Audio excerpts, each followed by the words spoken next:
it's Ivy Slater, and you're listening to Her Success Story podcast, a show where gutsy businesswomen share their success journey.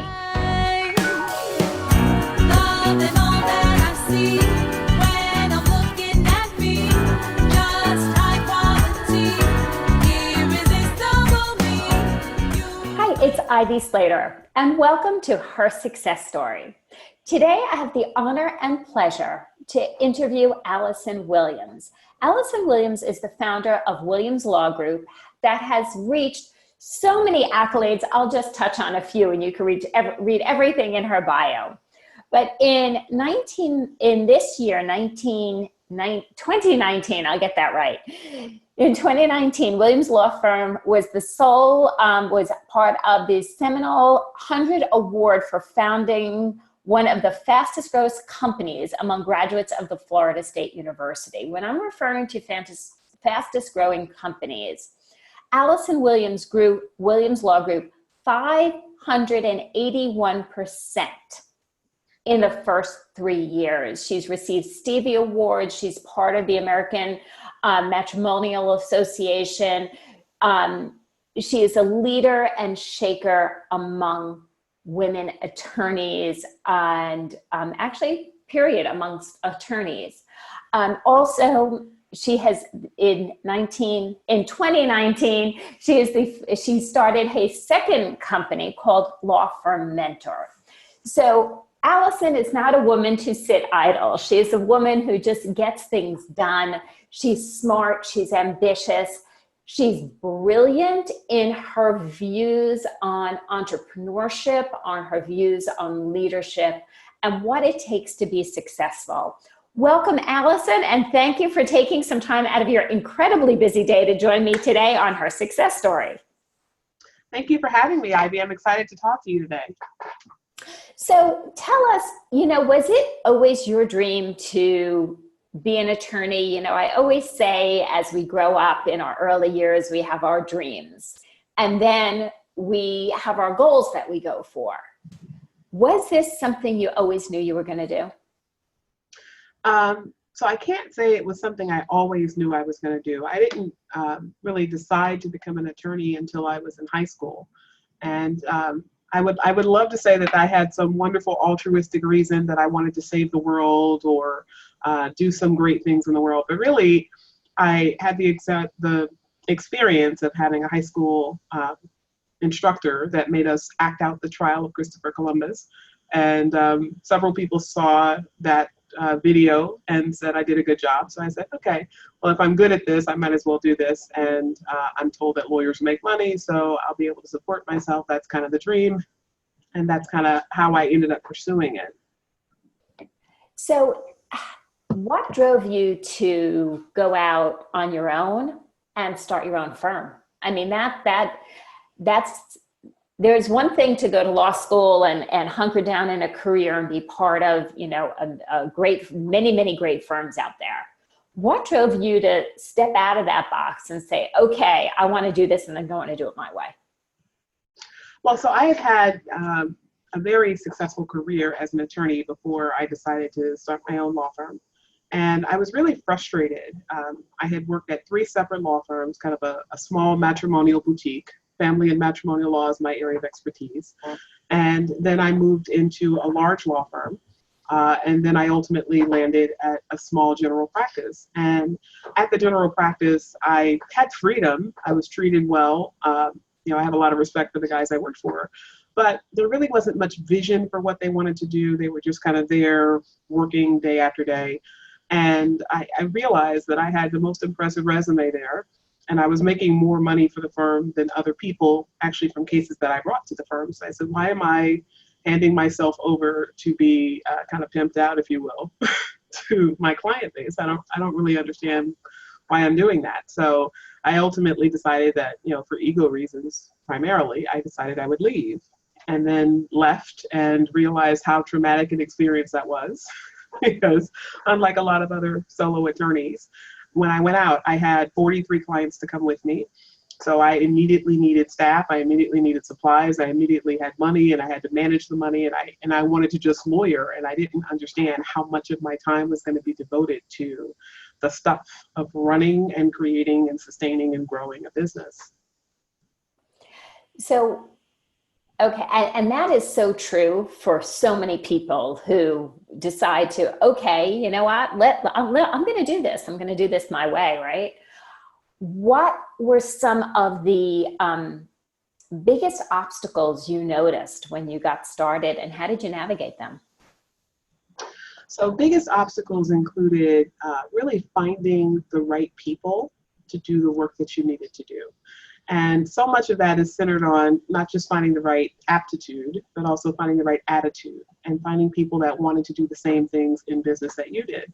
And there's a lot of people in the marketplace that kind of have a cog in the wheel attitude. You know, my employer writes me a check, I come to work, I do the minimum that's required, and I get to go home and have security. But when you're in a growing business, and that was, you know, I was already on a growth path when I started my business, so I needed people that would be in it with me. Finding the right people that would be along for the ride was challenging. And then once you found the right people, they had so much heart, they were so dedicated, they were so loyal, and you cared about them as people. But then as you continued to grow, they didn't grow with the company. And so you had to face letting people go. And that was also traumatic for me. I mean, the first time I fired someone, it probably took me a month to get up the courage, and then another 2 months to recover from the experience. And you know, I didn't know how that was going to affect me as a person. So that was definitely one of the big things. And then beyond that, just kind of keeping all the balls in the air. You know, how much time are you going to spend doing the work of your business versus hiring the people, organizing their activities, systematizing their work, allocating resources, looking for new opportunities. I mean, just finding that right balance is always a struggle, but it's particularly challenging when you don't have a background in running the business in the industry that you're in. So I had always been an associate attorney. I knew a little bit about the business of running a law firm. I had seen some things as I kind of moved up the ranks, but I never really had full responsibility for it all, which was just overwhelming. So the number is staggering, okay? To grow a firm, that kind of percent. Did you work 24/7? A little insight here. And, you know, not for nothing, when we do start a business, it does take a lot of effort and it does take a lot of manpower and hours. But, you know, I've very often heard, you know, 100%, 50%, over 300%. Talk to me a little bit about how did you approach this to make it happen? Okay, so I made the usual mistake that I think a lot of lawyers make, and really a lot of business people. You know, when you go out on your own, you have this thing that you've created that you want to be successful. And you want it to be successful so much that you think, I'll just do more of what I'm doing, right? If I was working 60 hours a week as a lawyer, I can just tack on an extra 10 hours and be okay.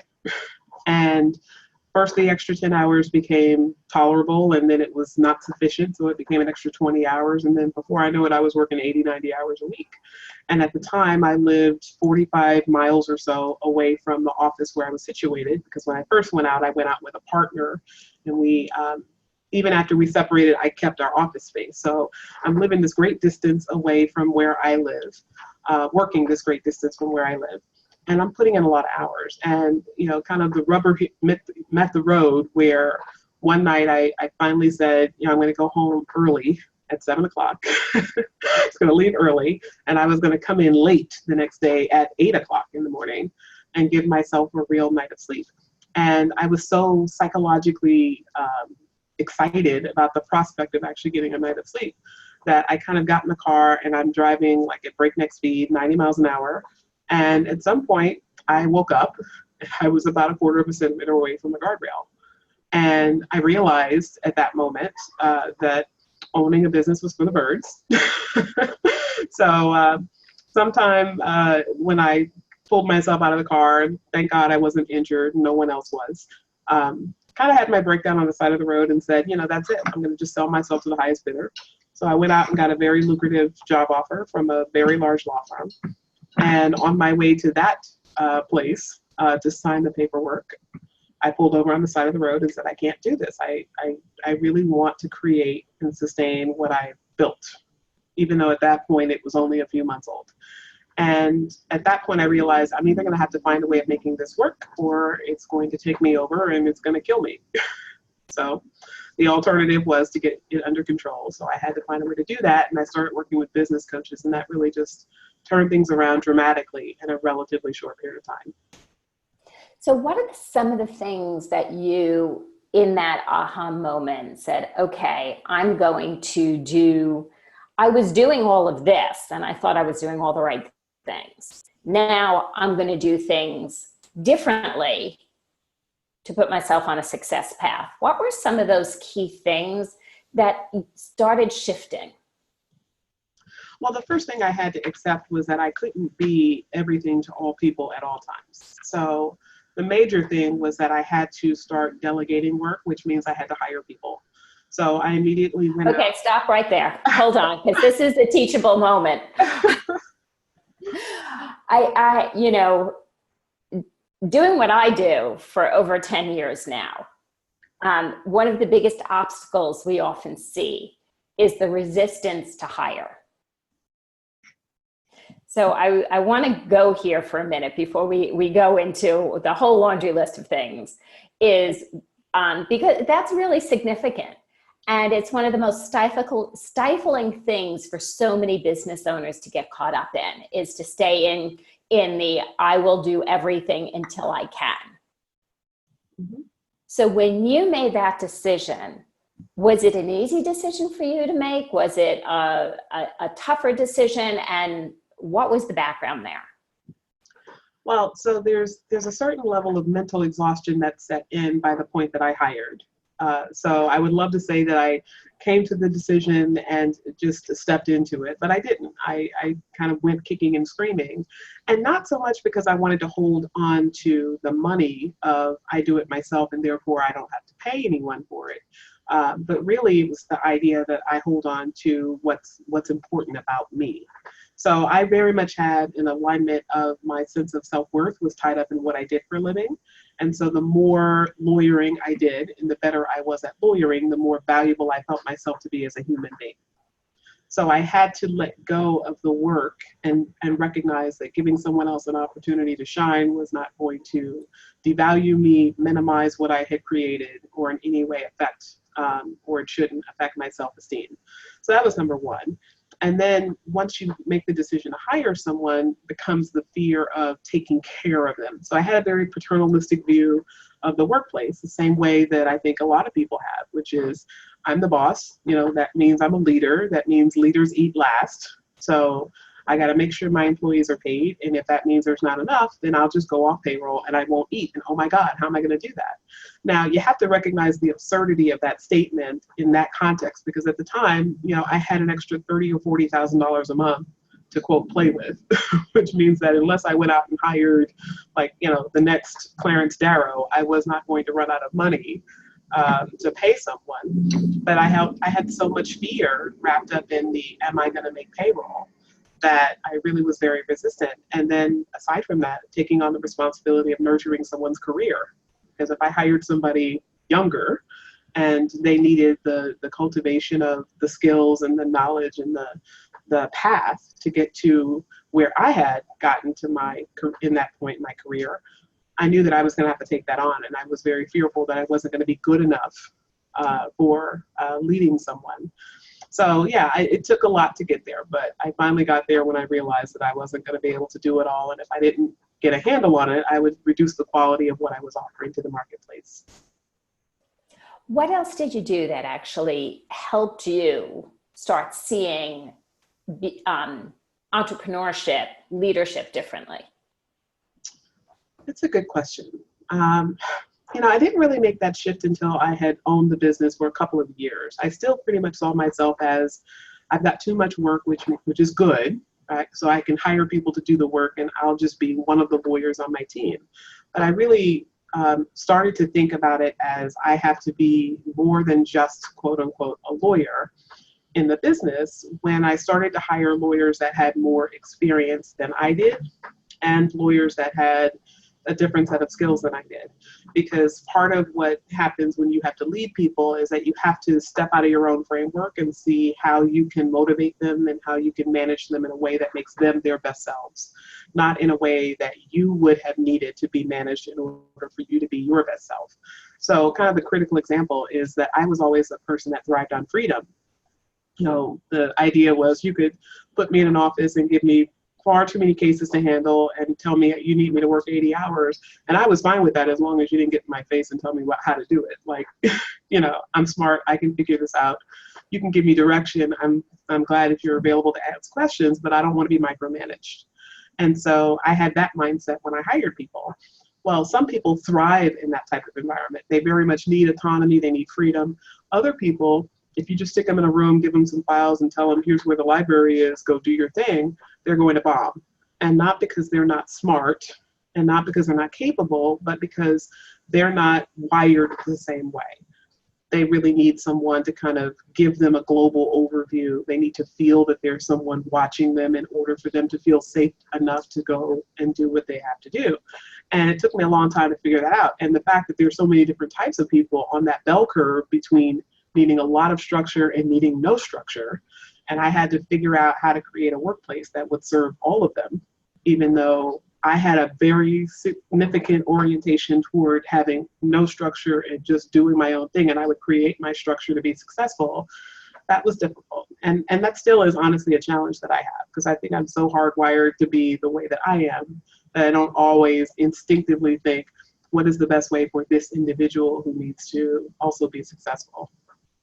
Right. And as companies grow and scale, and the more we hire, which accomplishes that, we have to see different people's, like we all have different learning styles, and it's taken us 100 years to figure out we all have different learning styles, and actually to accommodate people who learn as they learn. We also all have different work styles. Some people thrive without structure, some people thrive with structure.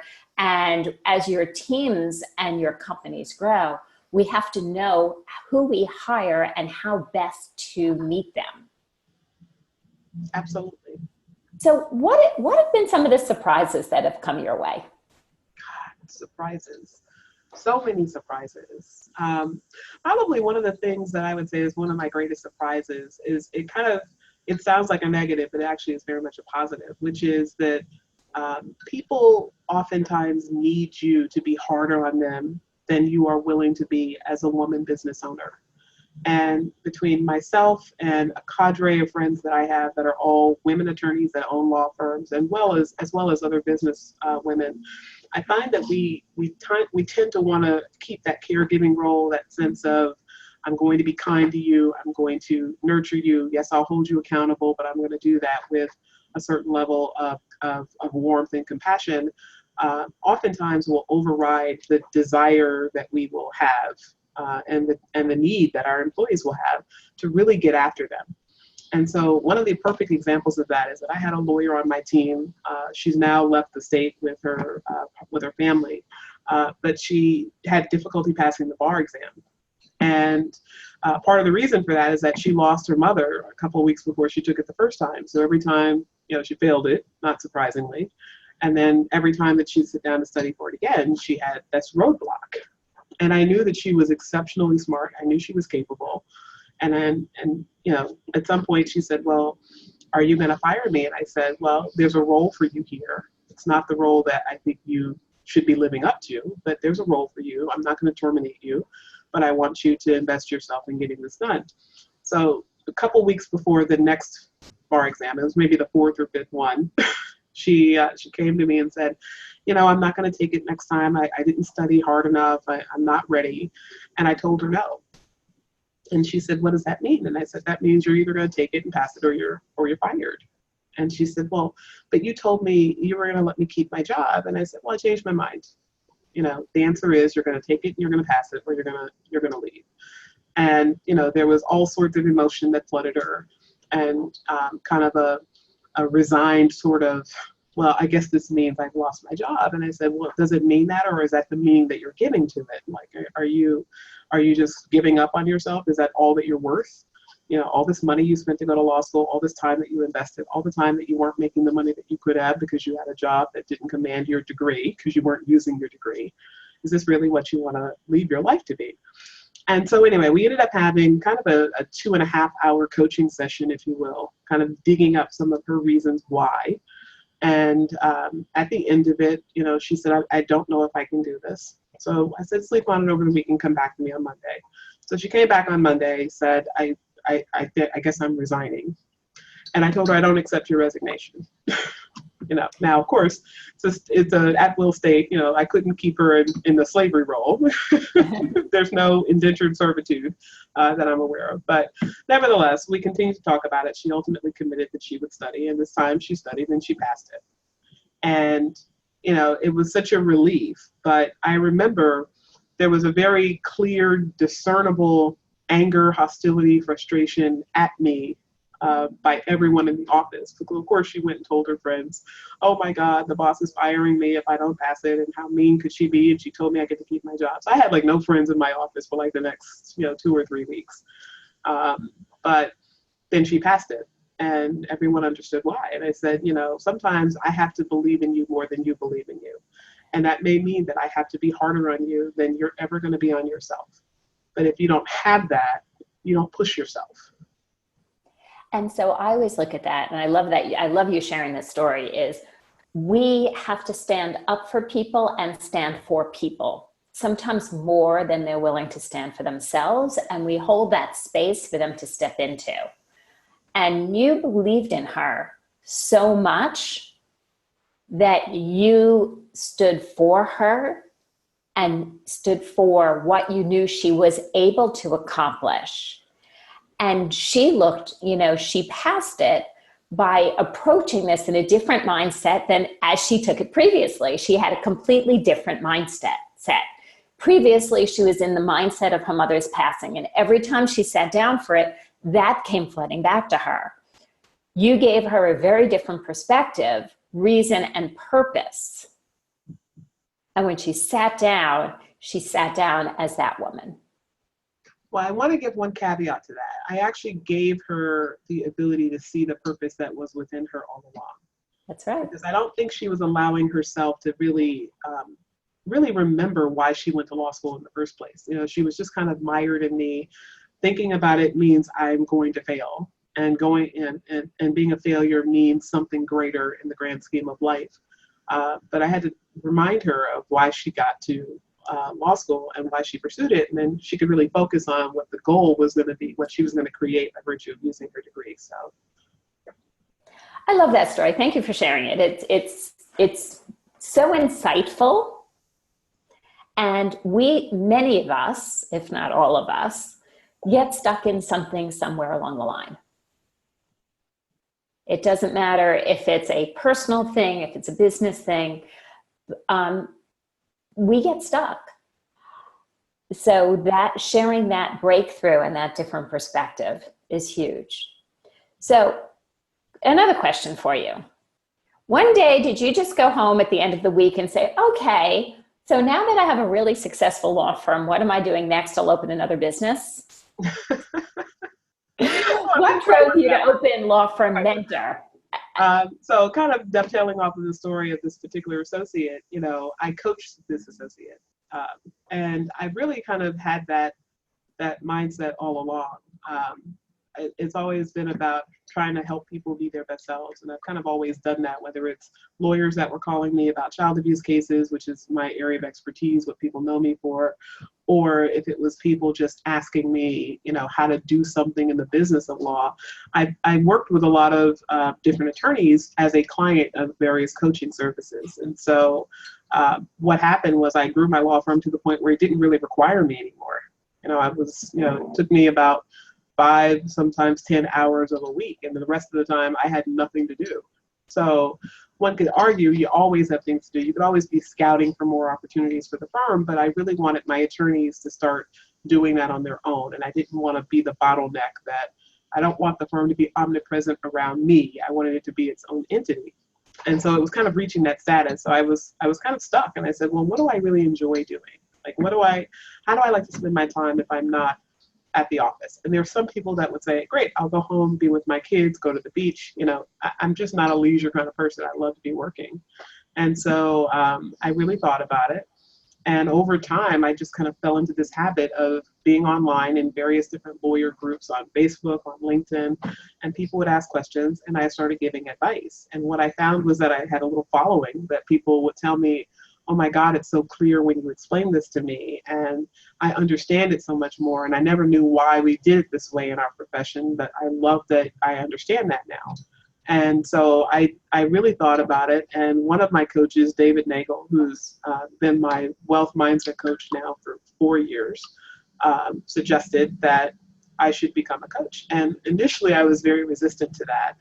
But in January of 2018, I'll never forget it, New Year's Day, I woke up and I said, you know, something's telling me to do this, so I'm just going to do it. And I literally went out and created a Facebook page, you know, came up with a name, stuck it out there, and told every person that I encountered, hey, I'm in the business of coaching lawyers. I'm going to help them to grow their revenues, crush chaos in business, and make more money. And that's really what I do, what I have always done, just not, I wasn't always aware of it. And so that's how Law Firm Mentor was born, my business coaching service. And we've been around now for a year and some change, a whole, you know, whopping 15 months. But in 15 months, we have grown rapidly, kind of like, you know, the law firm. That's kind of what I do now. I create businesses and grow them rapidly. So we hit our first 6 figures in 6 months. And this year we're on target to do $500,000 in revenue. So, you know, it's a dream come true. It's something I absolutely love doing. I love helping lawyers to see themselves the way that I needed someone to help me see myself so I could be successful. And that's kind of the path that I'm on now. So what tips do you have for business owners out there, for people who are growing, scaling, and navigating their worlds? Well, you know, we talked a little bit about hiring. You know, people really are the lifeblood of a business. You have to get your people right. And you have to step into every decision with the expectation and the mindset that you are serving a greater purpose by what you're doing than just what you like to do, than what you want to do, than what feels right. Because I think a lot of people, men and women alike, really struggle with wanting to be liked and wanting to feel that they are that they're going to be popular and that they're going to be appreciated. And a lot of what we do in owning a business is the tough stuff that no one is going to like you for. You know, no one is going to like it when you fire a popular employee. No one is going to like it when you say we're not giving raises this year because we didn't make our productivity goals. No one likes it when you take away benefits, or when you restructure employment, or when you shift people around because you think 2 people would work better together than the current composition of your teams. But those are the things that you have to do. And once you decide that you're going to be more about the business and its success than about any one individual, including yourself, you will create something that is more sustainable, that has a better culture, that has better expectations, and that has people living up to higher expectations of themselves and your expectations than you would otherwise have created. And some people are just not prepared for that. I mean, some people, they can't get out of their own way because they want to be the popular kid at school. And, you know, that just, there's no place for that in a business at all. And I appreciate that, because I was actually having a discussion with an old business associate early this morning. And we talked about understanding that it's a brand, and not a business is a business and a brand, not a person. Even when the person is aligned with the brand. And you always have to look at what's best for that business. What decisions are you making for your business?